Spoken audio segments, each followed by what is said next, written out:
Terlebih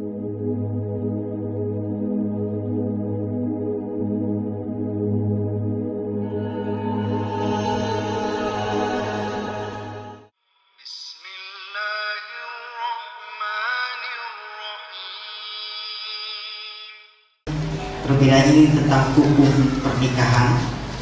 Seseorang yang menikah dengan wanita dan wanita itu sedang atau dalam keadaan hamil di luar nikah, bagaimana hukum menikahi wanita tersebut? Astagfirullah. Tidak boleh. Orang nikah sama wanita hamil, tidak boleh. Mau hamil di luar nikah, mau hamil dalam nikahnya tapi suaminya meninggal, tetap tidak boleh sampai dia melahirkan. Sudah jelas nanti, dan harus terbuka. Seorang wanita ini menceritakan sebenarnya apa.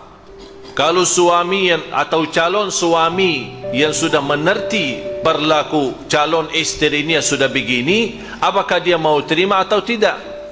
Dan harus istri, kalau dia benar-benar sudah sadar berlaku, dia sudah berlaku zina sampai bisa hamil, kemudian dia taubat dengan benar, Allah SWT maha menampun. Tapi jangan menutupi atau pura-pura tidak mau tunjukkan kehamilannya. Kalau barangkali baru masih hamil, jadi tidak kelihatan, jadi dia mau segera pura-pura atau pura-pura nikah supaya seolah-olah dia tunjukkan kepada keluarga, saya hamil dari suami. Mana dosanya jadi dua kali, dosa besar lagi.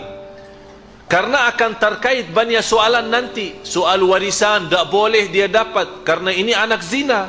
Bagaimana bisa dimasukin dalam warisan? Dalam soal muhrim, karena dia bukan anak suami, itu berarti dalam muhrim tidak bisa.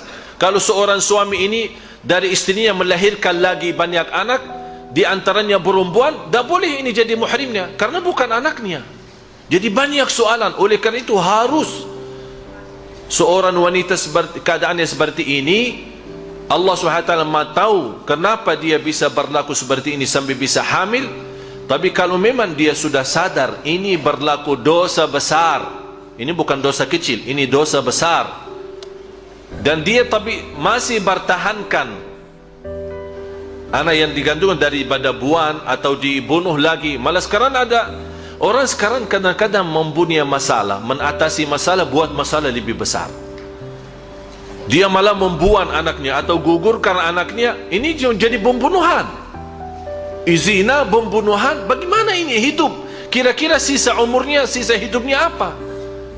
Kok bisa tenang, bisa damai dalam kehidupannya begitu dia memiliki dosa? Na'udzubillah.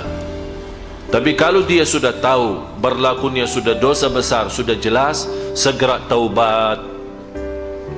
Allah maha menampun. Kesempatan pintu taubat masih terbuka.